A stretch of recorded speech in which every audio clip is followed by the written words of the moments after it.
I never imagined those words would come from the woman I once dreamed of marrying. If your parents want to come to our wedding, they'll need to give us $50,000. Her tone was calm, almost indifferent, as if she were discussing the color of the table linens. The room went silent. I waited for a smirk, a laugh, some sign that she was joking.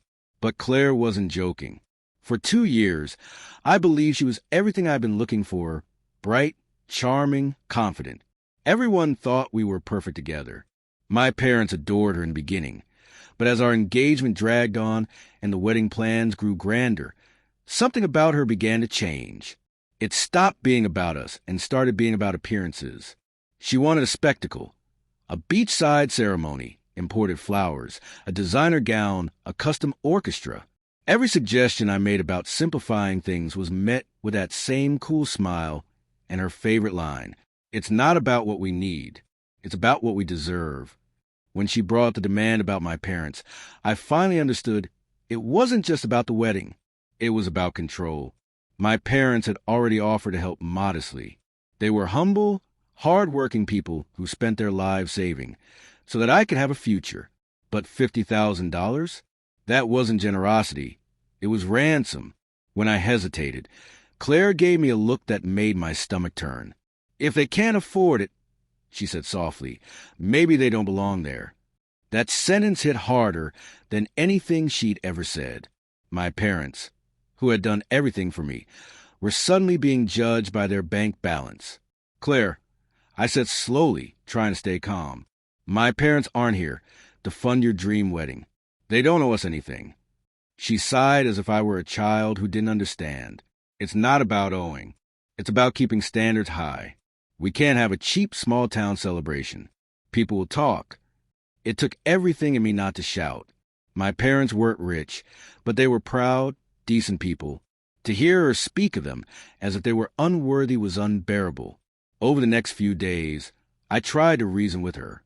Every talk turned into bargaining.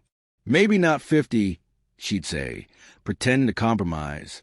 "But they should at least make a meaningful contribution. Otherwise, what will people think?" That phrase, "what will people think?" started echoing through everything she said. The more I listened, the more I realized she cared more about the audience than the marriage. Every plan, every decision was about how it would look on camera, not how it would feel in our hearts. One night, I called my mother. I didn't tell her the full story, just that things didn't feel right. She was quiet for a long time before saying softly, "Son, real love doesn't demand from your family. It embraces them." Her words stayed with me. 2 weeks later, Claire hosted a dinner with her friends to finalize the wedding arrangements. The conversation was shallow, filled with talk of designers and catering. Then one of her friends laughed and said, "You should charge admission for this wedding. You'd make your money back." Claire smirked. "Don't tempt me. His parents already have the VIP price." Everyone at the table laughed. Except me. My face went hot. I sat through the rest of the dinner in silence, pretending to smile, but inside, something cracked. When we got home, I couldn't hold it in anymore. "Do you even hear yourself?" I asked. "You're mocking my parents like they're beneath you." She crossed her arms. "You're twisting my words. I'm just making sure this wedding reflects who we are. Your parents should be proud to contribute." I stared at her, and for the first time, I truly saw her. Not the woman I had fallen for, but the person she had become, or maybe always was. This wasn't about love.